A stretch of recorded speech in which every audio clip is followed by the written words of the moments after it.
Once, in the heart of Egypt, there ruled a man whose pride knew no bounds. He was Pharaoh, a king whose power had made him forget the one who created him. He claimed, openly and without shame, "I am God." The words spread like wildfire across his empire. The priests were silenced by fear.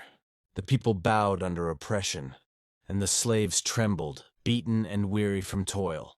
Pharaoh's heart was hardened, his mind blinded by arrogance. He forgot mercy, justice, and the guidance of Allah.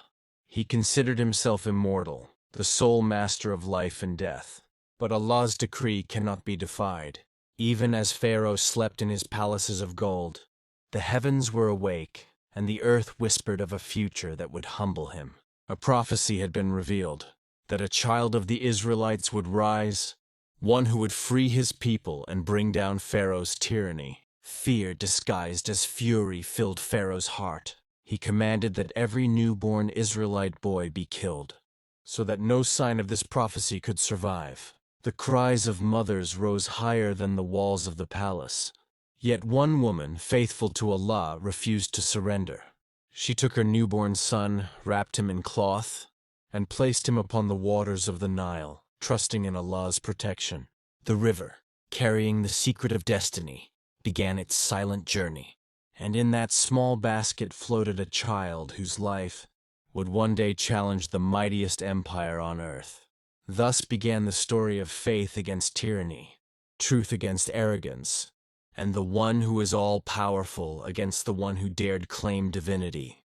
The river flowed quietly through the night, carrying with it a secret destined by Allah. Upon its gentle waters floated a small basket, inside which lay a newborn child, wrapped in the protection of divine will. This child, fragile and unaware, held within him the seed of deliverance. His mother, faithful to Allah, had placed him in the river, trusting that the one who commands the heavens and the earth would preserve him. The basket drifted along, guided by Allah's unseen hand, past reeds, past fishermen, past guards, until it reached the palace of Pharaoh. There, Pharaoh's daughter came to the riverbank. She had grown up in gold and luxury, yet her heart was touched by compassion, a rare mercy in the house of a tyrant. When she saw the basket, she felt something she could not name, something greater than fear or obedience. She opened it, and the cry of the infant reached her ears, a sound of innocence, of life, of hope. Her heart softened.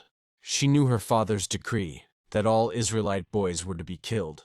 Yet in that moment, she chose mercy over cruelty. She whispered a promise. "This child shall live, and I will protect him." She named him Moses, saying, "For I drew him out of the water." Thus, the child destined to confront Pharaoh's arrogance was placed in the heart of the very palace that had decreed his death.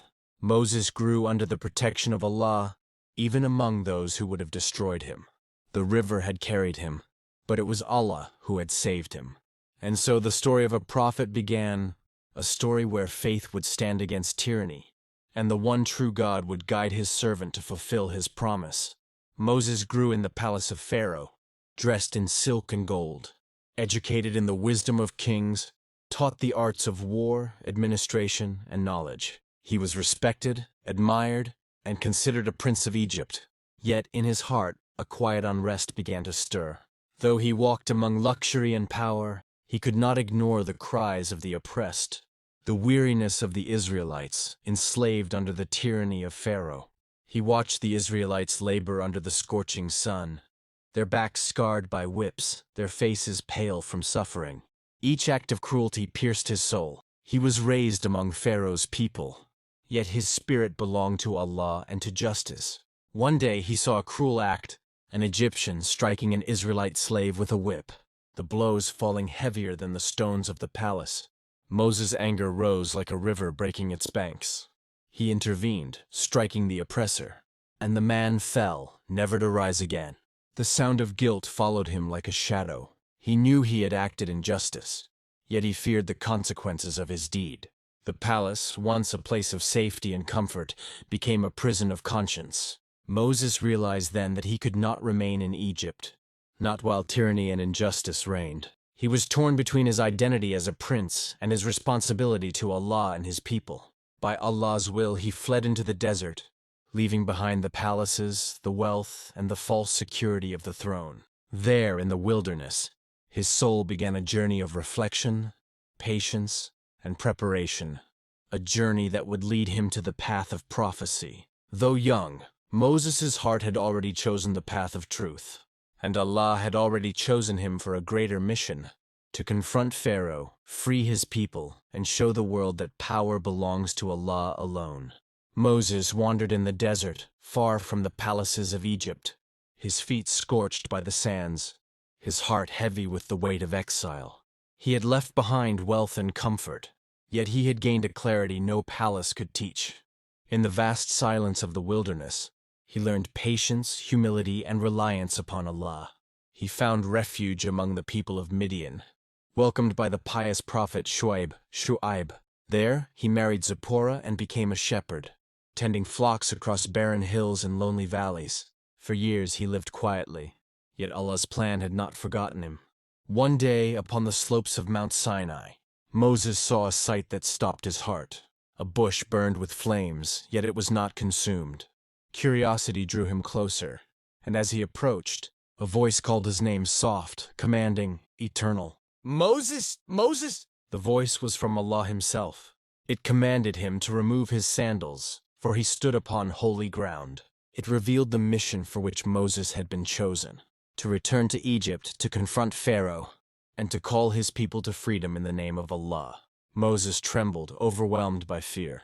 He was a shepherd, not a king, not a warrior. "How can I speak to Pharaoh?" he thought. Yet Allah reassured him, "I will be with you. Speak, and I will guide your words." From that moment, the exile ended, and the servant of Allah became his messenger. The shepherd of flocks was now the chosen prophet, charged with the divine mission to free the oppressed and humble the arrogant. Moses descended the mountain, his heart burning with faith, his soul strengthened by Allah's guidance, ready to face the tyrant who had once claimed divinity. Moses returned to Egypt, no longer a prince in golden halls, but a servant of Allah carrying his message. He walked through the streets of Pharaoh's empire, where the cries of the oppressed still pierced the air, and the shadow of tyranny darkened every corner. When Moses entered Pharaoh's palace, the king, who once called him son, looked upon him with disbelief and pride. Moses spoke clearly, with courage and divine authority. "Thus says the Lord, the God of Israel, let my people go." Pharaoh laughed, mocking the words, his arrogance deeper than ever. "Who is this God that I should obey him? I know no power greater than my own." But Moses did not waver. He and his brother Aaron demonstrated the signs Allah had granted them, the staff that turned into a serpent, the miracles that could not be denied. The magicians of Pharaoh tried to imitate the signs, but their efforts were swallowed by the power of Allah. Still, Pharaoh's heart remained hardened. He increased the burden on the Israelites, hoping that fear would silence them. But the people whispered among themselves, their hearts strengthened by the faith Moses carried. The confrontation had begun, a battle not of armies, but of truth against arrogance, faith against oppression. Every word Moses spoke carried the weight of the one true God. Every miracle shown was a reminder that Pharaoh's power was nothing compared to Allah's might. Yet the tyrant refused to submit, and the stage was set for a test greater than Egypt had ever seen. Allah had warned Pharaoh, but the hardened heart of the tyrant would soon meet the consequences of claiming divinity for himself. Pharaoh's heart remained hardened, refusing to release the Israelites despite Allah's clear signs. And so the judgment of Allah descended upon Egypt, each plague a message, each sign a warning. The waters of the Nile turned to blood, fish died, and the land stank with decay. Yet Pharaoh's pride would not bend, and he mocked the miracle, calling it mere trickery. Frogs covered the land, entering palaces and temples, their croaking filling every hall. But still Pharaoh's arrogance persisted. Lice swarmed both man and beast. Then wild animals roamed freely, striking fear into the people, yet Pharaoh remained defiant. A plague of livestock struck the herds of Egypt, and boils afflicted man and beast alike. The sky sent thunder and hail, fire mixed with ice crashing upon the land. Locusts devoured the remaining crops. Darkness enveloped the land for 3 days, and yet Pharaoh's heart refused to soften. Finally, the most severe plague arrived, the death of every firstborn in Egypt. From Pharaoh's household to the humblest home, no life remained untouched. Grief and wailing filled the streets. Yet Pharaoh's pride led him to pursue the fleeing Israelites, his army ready to crush them in arrogance. Every plague was a demonstration of Allah's might, a clear lesson that power and wealth are nothing against the will of the Creator. The stage was set for the final confrontation, where the sea itself would obey the command of Allah, and the fate of Pharaoh and his army would be sealed forever.